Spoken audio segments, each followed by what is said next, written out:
Hola, ¿qué tal? ¿Cómo están? Bienvenidos al segundo módulo, en el cual vamos a hablar acerca del manual clasificador de cargos, un primer documento de gestión que es clave para la gestión de recursos humanos en las entidades públicas. Ya hemos comentado antes acerca de la importancia de los documentos de gestión o instrumentos de gestión en las entidades, y en este caso vamos a empezar con el primer documento, que es el manual clasificador de cargos. Este documento nos va a permitir conocer cuáles son los perfiles que requerimos en la entidad, cuáles son las funciones, requisitos que cada puesto de la entidad debe cumplir, de modo tal que podamos afrontar de la manera más óptima posible los desafíos que tenemos como organización.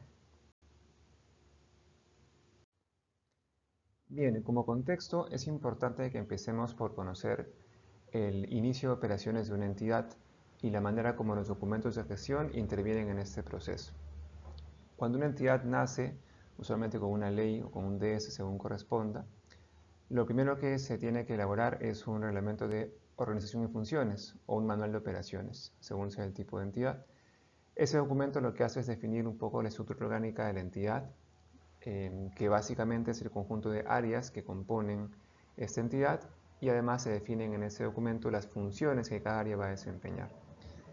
Eso permite que contemos con una especie de esqueleto, ¿no?, de la organización.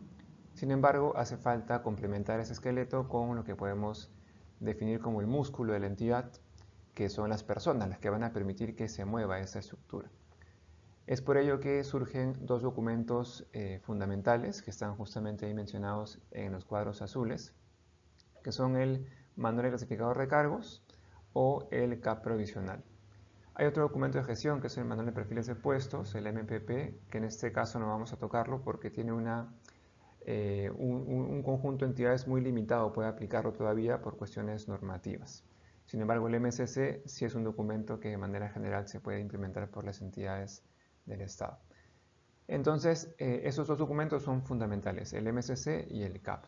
¿Por qué? Porque permiten que definamos no solamente cuál es el perfil que deben cumplir las personas que van a trabajar en esta organización, sino también permiten distribuir ese personal entre las diferentes áreas según lo que se requiera.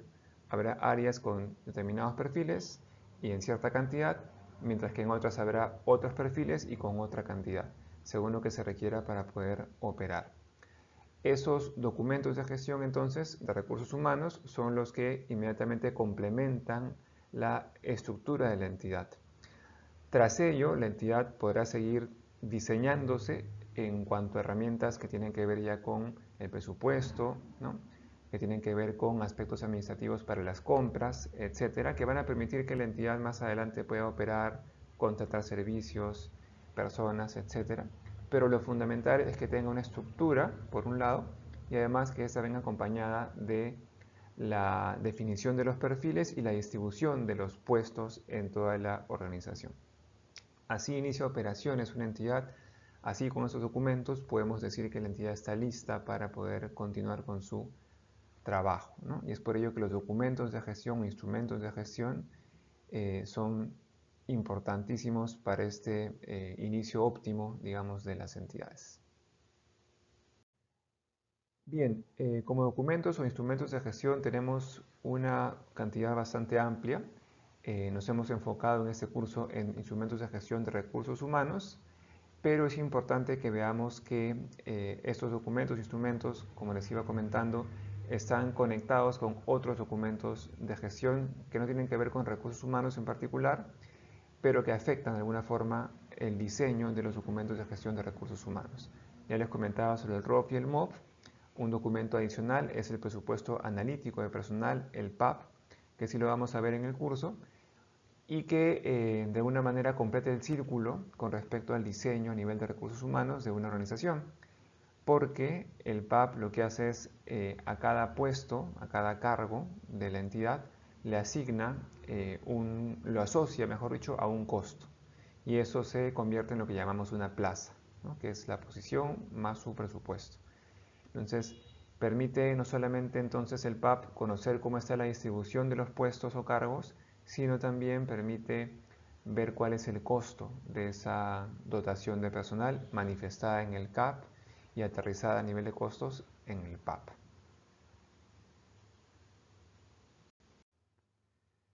Enfatizando un poco en la misión o el objetivo de cada documento de gestión, acá podemos ver un poquito la naturaleza o la mirada que tenemos que tener con respecto a los diferentes instrumentos, ¿no?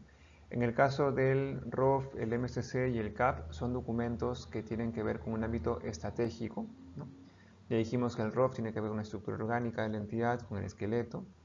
Dijimos también que el MSC y CAP tiene que ver con la dotación y con la distribución del personal, ¿no? Entonces todo eso permite que diseñemos o completemos la estrategia de funcionamiento de la entidad. La entidad, para que funcione, requiere no solamente una norma que crea la entidad, objetivos, una misión general, sino que también se requiere una estructura, ¿no? Y también una dotación de personal con perfiles y con una distribución definidos.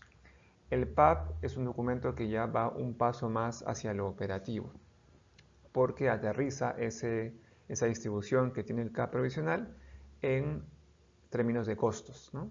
Para poder calcular cuál es el, digamos, monto que requerimos para poder operar a nivel de personal durante el año fiscal, ¿no? El PAP tiene un límite, está enfocado en el año fiscal, mientras que el CAP provisional, el MSC y el ROFOMOP son documentos que tienen una mirada más de largo plazo.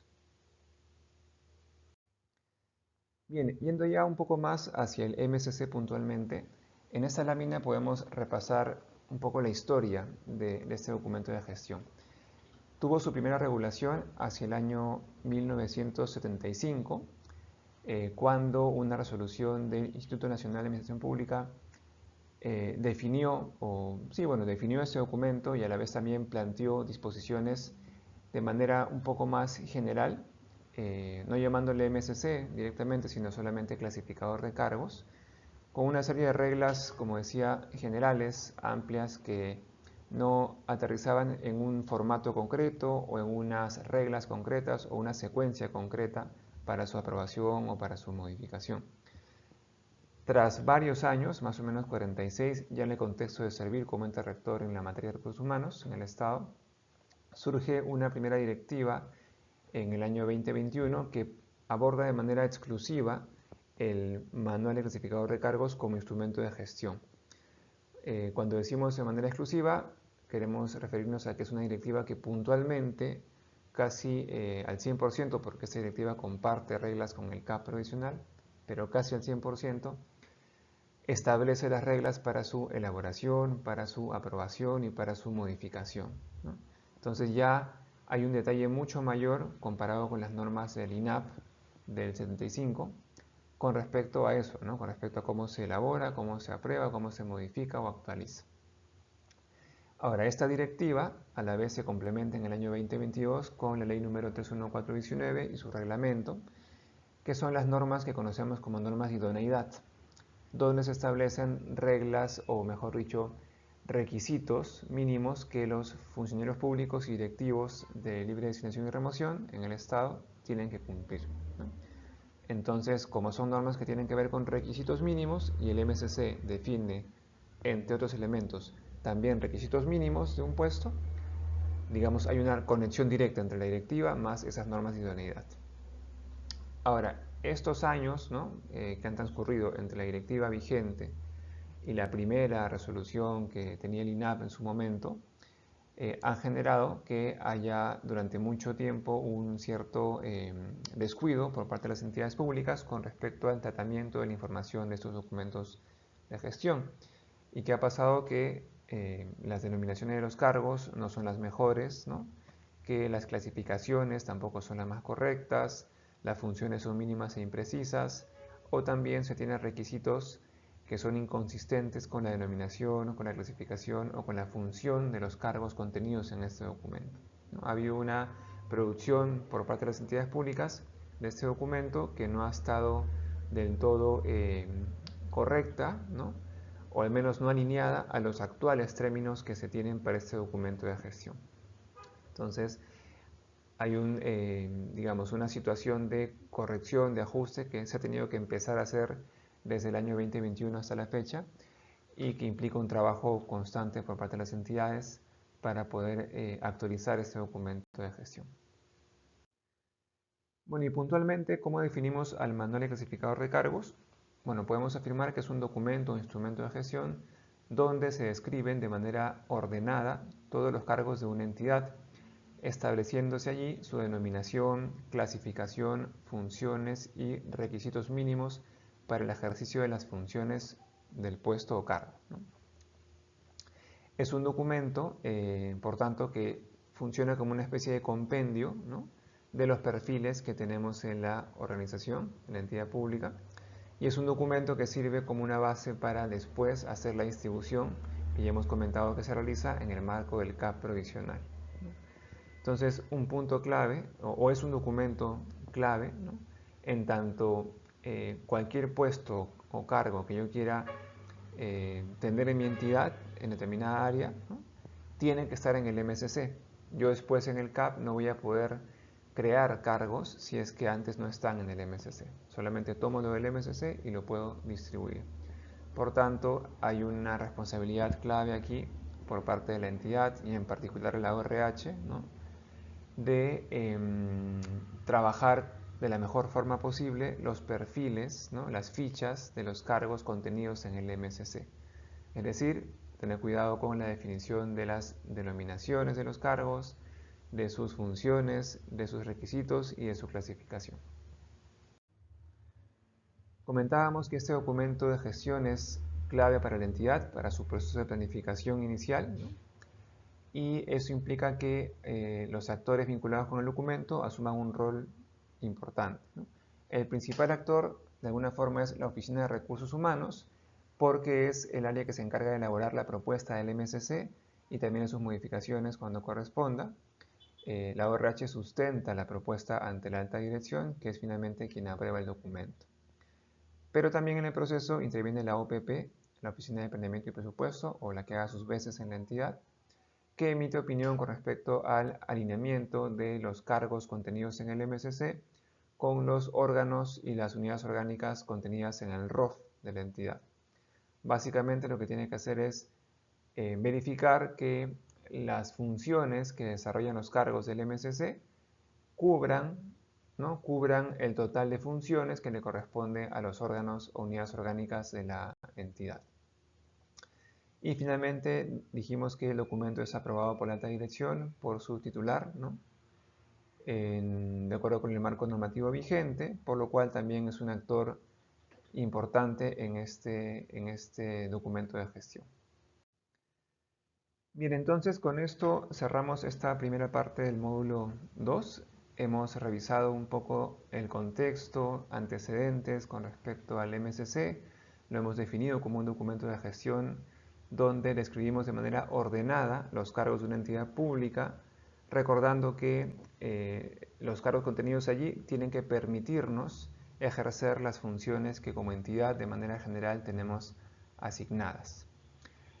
Asimismo, este documento de gestión supone la intervención de no solamente la Oficina de Recursos Humanos como responsable directo de su elaboración, sino también de la Oficina de Planeamiento y Presupuesto, ¿no?, que tiene que opinar con respecto a cómo se vincula este documento con las funciones generales de la entidad, pero también interviene la alta dirección para los fines de la revisión final y la aprobación, y también intervienen las propias áreas usuarias de la entidad, las demás áreas de la entidad, en tanto pueden proveer información con respecto a las funciones y sobre todo con respecto a los requisitos que los puestos que contendrán deben cumplir para poder ejercer correctamente los encargos que las áreas tienen asignados, ¿no?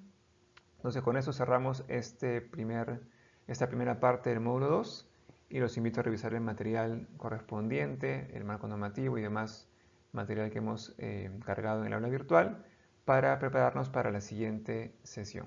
Muchas gracias.